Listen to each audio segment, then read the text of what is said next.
When NBA legend Shaquille O'Neal walked into a dusty Texas diner wearing a controversial red MAGA hat, a gang of leather-clad bikers thought they had found the perfect target to teach a lesson. But what started as a potential fight turned into an incredible story of hope, friendship, and community that would touch thousands of lives.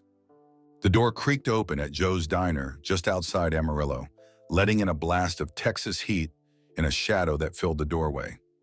Shaquille O'Neal had to duck to get through, his massive frame making the small diner feel even smaller.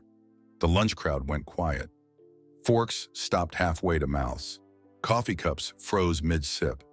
His red MAGA hat caught the light, and something shifted in the room, like the air before a storm. In the back corner, a table of bikers sat up straighter. Their leader, face hidden behind a gray beard and dark sunglasses, set down his burger and wiped his hands slowly on his napkin. The way he stared at Shaq's hat made it evident that it would not be another quiet lunch. Shaq settled into a corner booth and picked up a menu, all too aware of the biker's stares burning into him. After years in the spotlight, he knew precisely what those looks meant. Trouble was brewing. He tried to focus on the lunch specials, but the sharp scrape of a chair against the tile made him look up.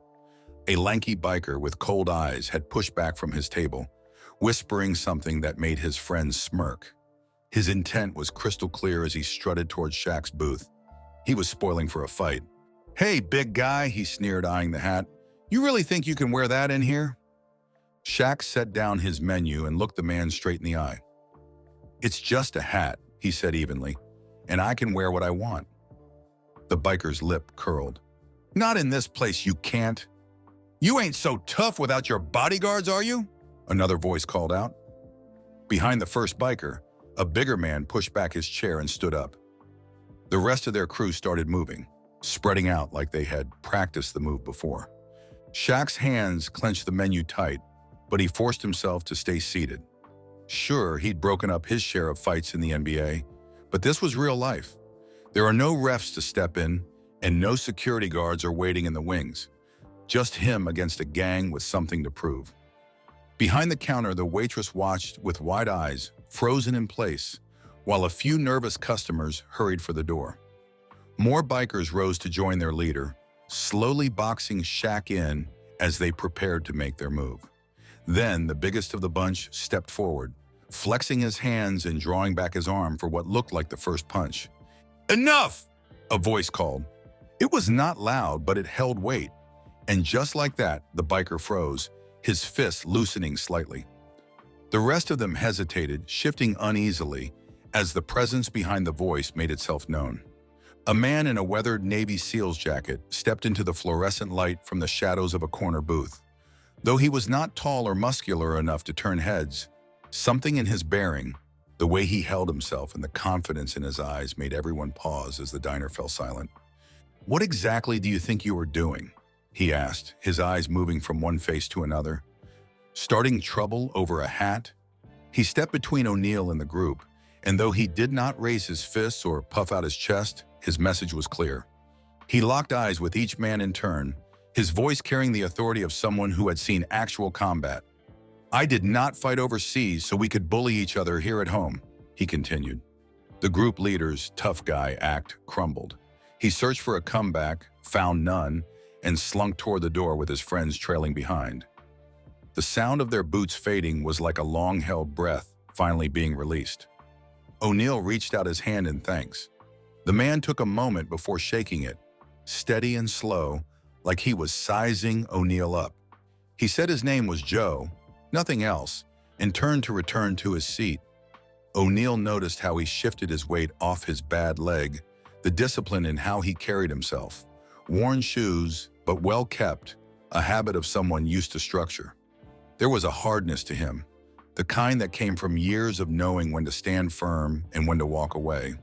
He asked about his background, and Joe stopped, but Shaq could see the shift in his eyes before he replied quietly, as if it wasn't worth mentioning. "Navy SEAL, been a while." Before Joe could leave, Shaq asked him to join his table. Something about the man intrigued him. Joe's eyes narrowed as he thought it over. He didn't seem like the type to take handouts or share his story with strangers. For a second, it looked like he would say no. Then after a long pause, he pulled out a chair, moving like someone who had learned to take his time. Joe barely spoke when they started talking, offering only careful, measured responses.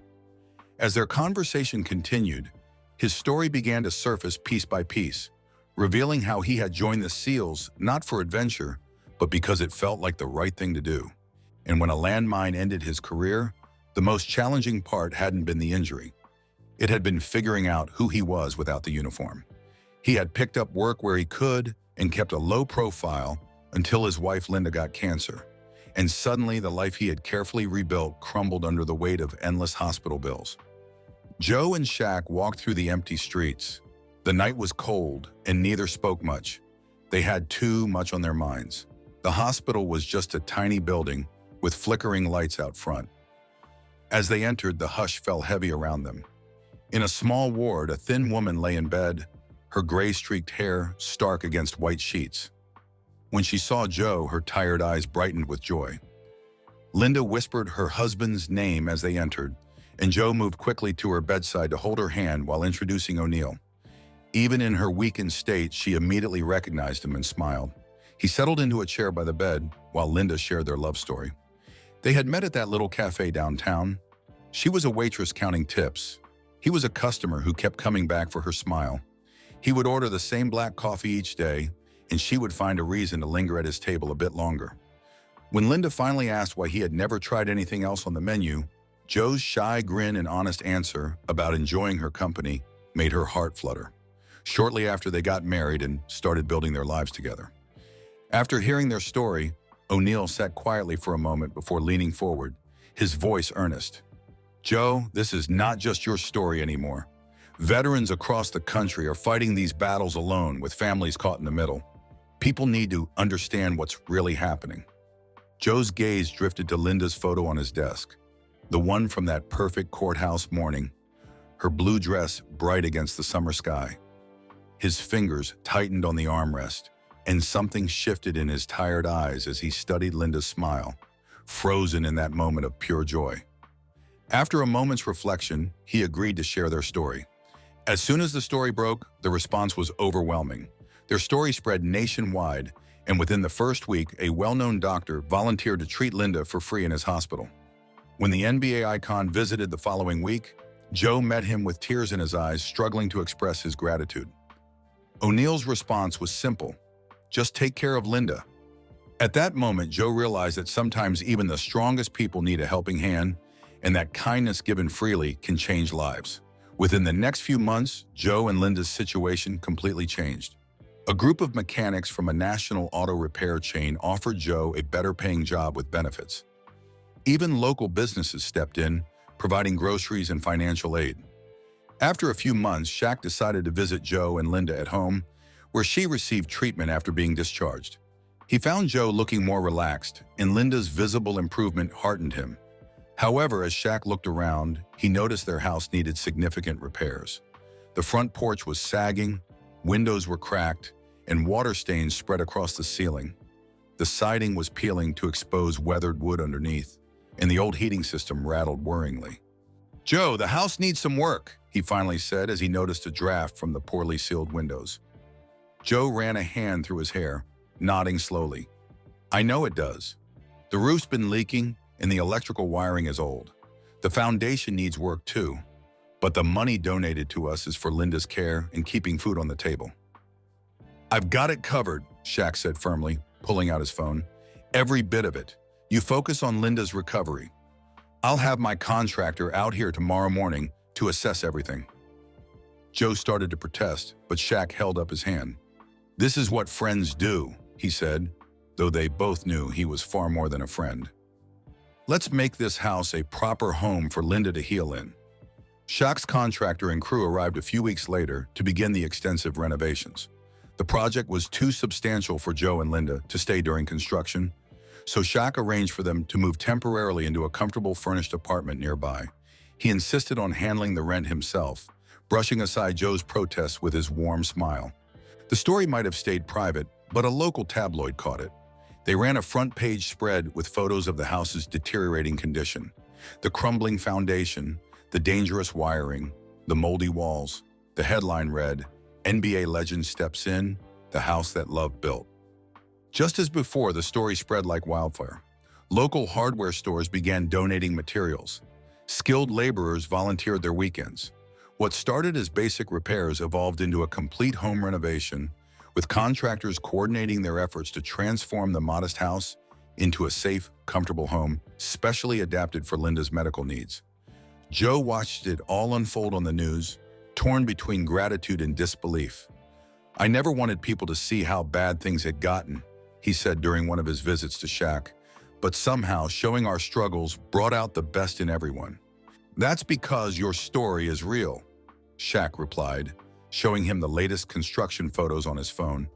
"People can see themselves in your shoes. They know that sometimes life hits hard, and they want to help write a better ending."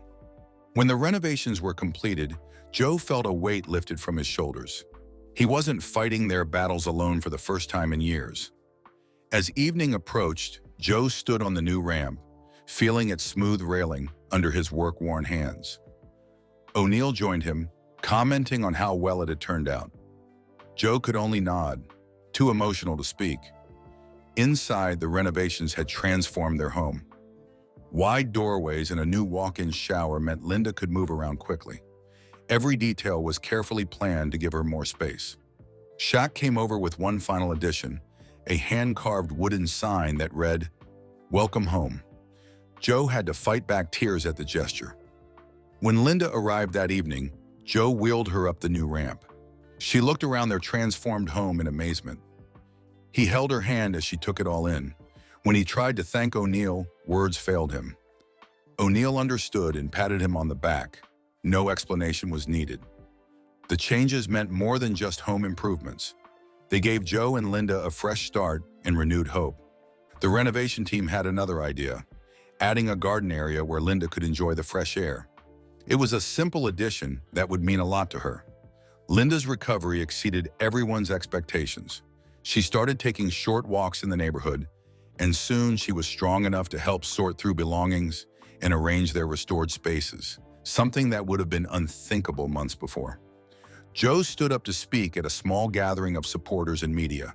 He managed to keep his voice steady despite his emotions. "When you are drowning, sometimes you forget to look up and see all the hands reaching down to help," he said. "To anyone struggling, don't be afraid to share your story. There are more good people in this world than you know."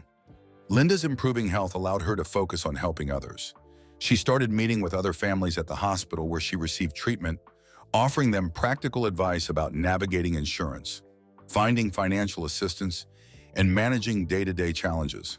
These informal conversations grew into regular support group meetings, now hosting 30 to 40 people twice a month.